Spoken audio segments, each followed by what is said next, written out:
বার্সেলোনার নতুন সদস্য মার্কাস রাশফোর্ড ক্লাবের প্রথম প্রাক-মৌসুম প্রস্তুতি ম্যাচে ভিসেল কোবের বিপক্ষে ব্লগরানা জার্সিতে তার অনানুষ্ঠানিক অভিষেক সেরেছেন। গোল করতে না পারলেও এই ইংলিশ তারকা তার মুভমেন্ট, লিঙ্ক আপ প্লে এবং কোচ হ্যান্সি ফ্লিকের কৌশল বোঝার ক্ষমতা দিয়ে সবাইকে মুগ্ধ করেছেন, যে ম্যাচে বার্সেলোনা ৩-১ গোলে জয়লাভ করেছে। ম্যাচ শেষে নিজের পারফরমেন্স, ভক্তদের প্রথম দর্শনের অনুভূতি এবং ভবিষ্যতের প্রত্যাশা নিয়ে কথা বলেন মার্কাস রাশফোর্ড। নিজের পারফরমেন্স এবং স্টেডিয়ামের পরিবেশ নিয়ে তিনি বলেন, খুবই ভালো অনুভূতি, একটি দারুণ পারফরমেন্স এবং ভক্তদের সামনে খেলতে পারাটা ছিল সত্যিই চমৎকার। শারীরিক সক্ষমতার দিক থেকেও এটি খুবই উপকারী ছিল আমার জন্য। মার্কাস রাশফোর্ড কোচ হ্যান্সি ফ্লিকের অধীনে খেলার ধরন এবং খেলার দর্শনের সাথে মানিয়ে নেওয়ার গুরুত্বের ওপর জোর দেন। মার্কাস রাশফোর্ড বলেন, আমি জানি আমরা আজ ম্যাচটি জিততে পেরেছি, কিন্তু দলের সাথে মানিয়ে নেওয়া, খেলার ধরনের সাথে মিশে যাওয়া এবং সুন্দর ফুটবল উপহার দেওয়াটা খুবই জরুরি। আমার মনে হয় আমরা দুই অর্ধে সেটাই করতে পেরেছি।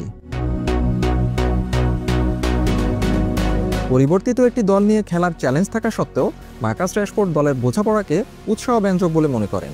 তিনি বলেন, এরকম ম্যাচে খেলা সবসময় কঠিন, যখন দুই অর্ধে দল পরিবর্তন হয়, কিন্তু আমি মনে করি আমরা ভালো খেলেছি। জাপানে খেলার অভিজ্ঞতা নিয়ে জিজ্ঞাসা করা হলে রাশফোর্ড সমর্থকদের প্রশংসায় পঞ্চমুখ হন।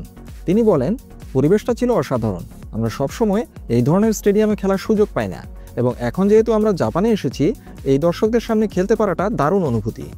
মার্কাস রাশফোর্ড কোচ হ্যান্সি ফ্লিকের অধীনে কাজ করার উত্তেজনাও প্রকাশ করেন এবং বলেন যে এই জার্মান কোচ জানেন কিভাবে তার সেরাটা বের করে আনতে হয়। রাশফোর্ড বলেন, আমি বিশ্বাস করি হ্যান্সি ফ্লিক আমাকে দিয়ে ভালো ফুটবল খেলাতে পারবেন এবং আমার মনে হয় আমি এখানে এসেছি দলকে জেতার জন্য সাহায্য করতে। সবশেষে তার পছন্দের পজিশন নিয়ে প্রশ্ন করা হলে এই ইংলিশ তারকা স্বীকার করেন যে তিনি বাম পাশে খেলতে বেশি স্বচ্ছন্দ বোধ করেন। রাশফোর্ড বলেন, হতে পারে আমি বাম দিকটা বেশি পছন্দ করি, কিন্তু আমি বিভিন্ন পজিশনে খেলতে পারি। আক্রমণ ভাগের যে কোনো জায়গায় খেলতে পারাটা আমার অন্যতম শক্তি। দলের যেখানে আমাকে প্রয়োজন আমি সেখানেই খেলি এবং সেই পজিশন থেকে গোল করার ও করানোর চেষ্টা করি। বার্সা ভক্তরা এখন অধীর আগ্রহে অপেক্ষা করছে কবে লা লিগা শুরু হবে আর মার্কাস রাশফোর্ডের জাদুতে সবাই মুগ্ধ হবে।